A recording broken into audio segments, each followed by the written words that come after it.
Hello, my name's Aaron Quigley and I'm the head of school here in Computer Science and Engineering in UNSW.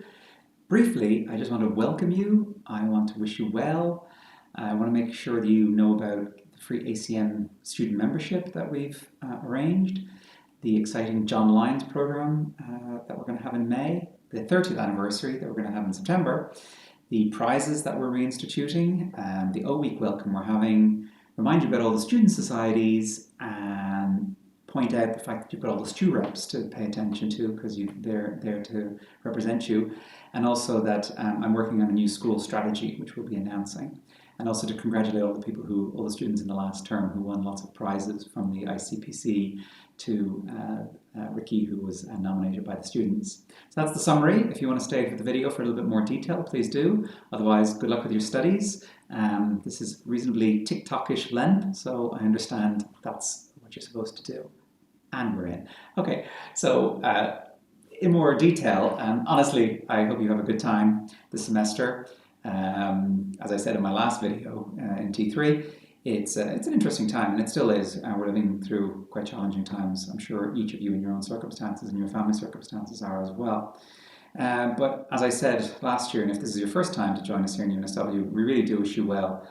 All of the meetings, all of the discussions we're having, all of the planning we're doing, everything we're doing is we're really thinking about how do we ensure that you're getting a really good research-led teaching experience, that the findings that we're making in our research, we're basically bringing them into all of the teaching that we're offering you, so that you really are getting the best degree that we could possibly offer you. And we're constantly revisiting it, thinking about new degree programs, reimagining what education will look like in the short, near, and long term, and also just imagining how research will evolve in this kind of time.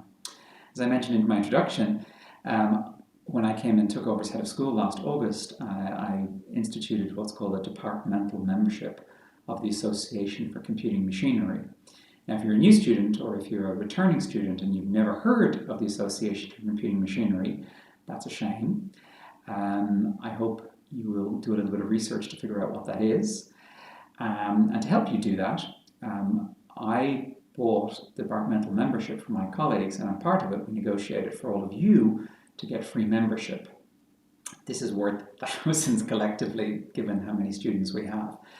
And it would be remiss of you not to take advantage of it. So have a look down in the comments here, and have a look in the message, the email that's coming along with this, for instructions about the access to the resources, the videos, the online books that you can get access to. The fact, of course, that when you sign up to this, not only are you getting all those resources, you're also going to have to abide by the ACM Code of Conduct and the ethics that go around that. If you're first year, you might not realize that actually the ethical considerations that we all have to abide by are becoming more and more important as the days and years go by. You can only see around the world the failures that we have, from healthcare systems to social media to banking. You have a tremendous amount of power as a computer scientist, as a computer engineer, as a bioinformatician, as a software engineer, to make the world a better place, we would hope, but also to do serious damage with the tools that we're giving you. And so you, from day one, need to think carefully about the ethical considerations of what you're doing. We can teach you, we can train you, we can help you learn. What you will learn in your degree is you'll learn how to learn. But if you leave here and you dismiss those ethical principles when you leave, that will come back to haunt you and come back to haunt all of us. So take advantage of the ACM membership, take the Code of Conduct seriously, read up on it, and take advantage of the resources that we've aligned for you. John Lyons was a lecturer here many, many years ago.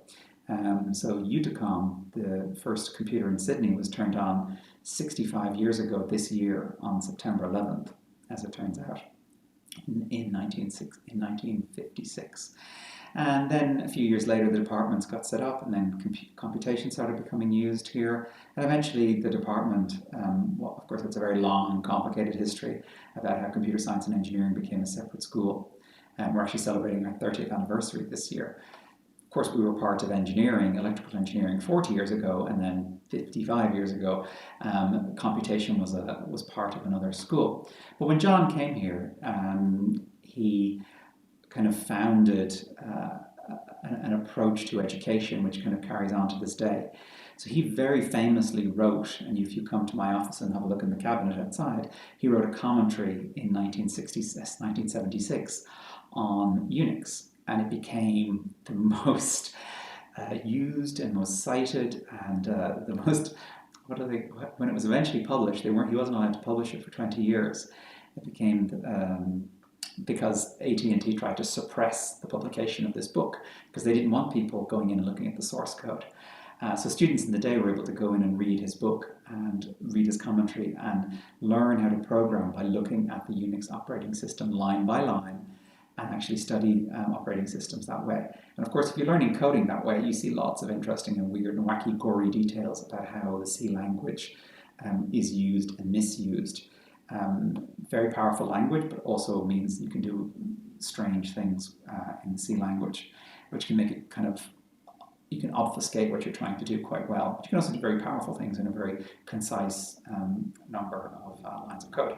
I digress. Anyway, this became very famous.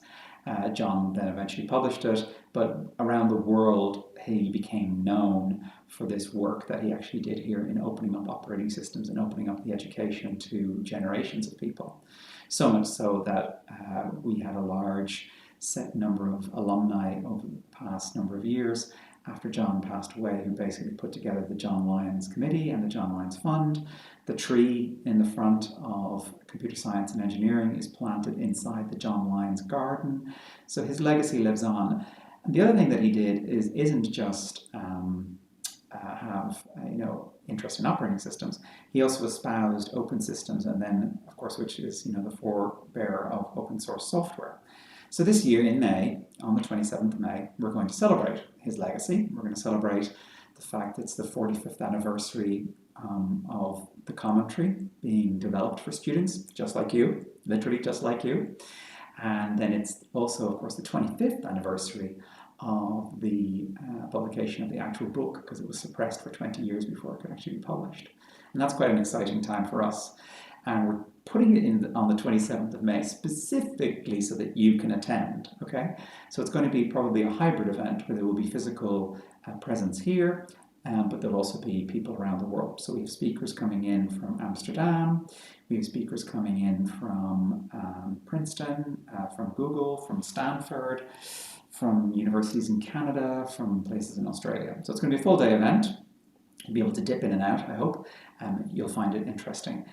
We aren't just yet ready to publish the list of speakers, but we have some Turing Award winners and some ACM fellows coming along. And again, if you don't know what the Turing Prize is, hopefully you've heard of Alan Turing. If you're studying here, if you don't know who Alan Turing is, go have a look at who Alan Turing is. And then if you don't know what the Turing Prize is, have a look at that for yourself. Again, once you become ACM members, which you get for free, you can have a little bit of a look around and to see the impact of Turing's life and why the Turing Prize is so important in computing. So the next thing, 30th anniversary, that's coming up for us. I'm very proud to be head of school during the time of us celebrating the 30th anniversary, and you should be too. We just turned 30 on the 1st of January this year. But we're actually going to celebrate the 30th anniversary on the 11th of September, because that will be the day when the first computer in UNSW was actually turned on. Also the first computer in Sydney, of course, Uticom back in the day. So 65 years ago, Uticom was turned on. 30 years ago, the school got founded. 40 years ago, we were part of electrical engineering, and there's many things to celebrate. So we'll be announcing a little bit more details about what we'll do on the 11th of September. Again, timetable so that you actually will all be able to attend. And that should be a fun and exciting event as well. It's going to look kind of back on the past, but it's also going to look at the present, because I hope you understand that you're being taught by some of the world-leading figures in operating systems and AI and programming languages and system-oriented computing and human-computer interaction. So we'll talk a little bit about what we're currently doing, because you are being taught by some of the best people in the world. And we'll also talk about what's going to come in the future. So it'll be a nice chance to look back on the past, think about the present, and then look to the future. And you're part of that future, because if you're going to be here studying, you're part of the future. And if you're going to go out and change the world, you are the future. Maybe you'll stay on and become a researcher and do other things. Okay. If you're first year, hopefully you'll be able to attend a week or a virtual version of it because we can't take everybody in. We're still limited in terms of capacity. So you'll probably see me again and you'll see some of the people. So at the O Week event, we're going to have people like Gernot and an ACM fellow, Toby Walsh, another ACM fellow, very famous in AI, Wenji Zhang, another one of our famous professors here, talk to you about their research and how that actually feeds into the teaching that we do, because that is actually important. The education you get is inspired heavily by the research that we actually do, which is why it's at the forefront, which is why we've just risen 25 places in the international rankings to be nearly in the top 50 of all computer science schools in the world. You have a lot of student societies here to take advantage of, and again, that's probably something I regret I didn't do in first year. I had joined the canoeing club, which was great fun, but then I missed out on all the other societies. I've been meeting lots of these societies. I've been meeting the Bioinformatics Society, I've been meeting the CSE SOC, the CSE Review, the PG CompSoc, lots of societies that we have here. So definitely pay attention, have a look around, and if you're coming into second year and you didn't engage with the societies, please do, please have a look, because they're putting a lot of work. They're meeting me, telling me all the kinds of things they're trying to do, careers fairs and mentoring and social events and all kinds of stuff. So if you haven't looked at the societies, I would really encourage you to do that. The last two things I would want to kind of just point out is the student reps. Again, I meet them once a month. For example, last year, the student reps with some group of students for one of our modules in particular, they wrote me a 16-page letter, which I'm still working on my response to because they had concerns about how it was running. So they take their job very seriously and they put in a huge amount of work on your behalf. And then we, of course, put in a huge amount of work thinking how to respond. Sometimes these are immediate things. Like they tell us, this is broken, and then we can fix it straight away. Sometimes it's, systemic issues. Sometimes it's structural issues. Sometimes it's big questions around why do we do this in the way that we do it. And sometimes we have to kind of have a discussion with students and student reps to kind of explain it.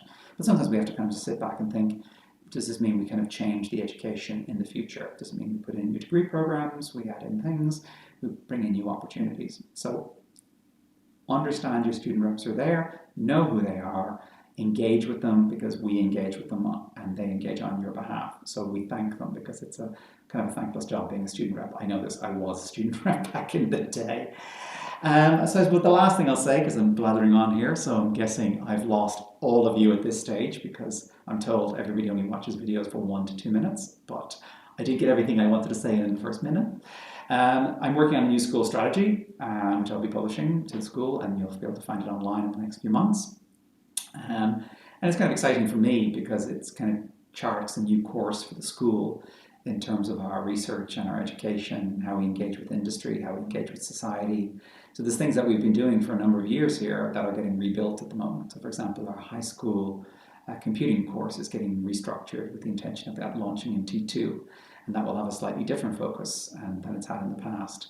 It'll be targeting our elite incoming students, also women in computing, also of course will overlap with some of the elite students, and also Indigenous or First Nations people. So it'll be slightly different than it's been in the past, of course building on all of the excellence that we've had in the past, but be doing slightly new things.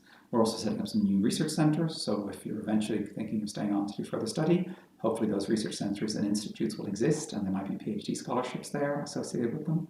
And we also have what I call our growth through excellence strategy. I think I've misnamed that. I should look at my slides again. Growing excellence, I think that's what I call it. So that means is we're hiring. So right now we're hiring 4 education-focused faculty to join us.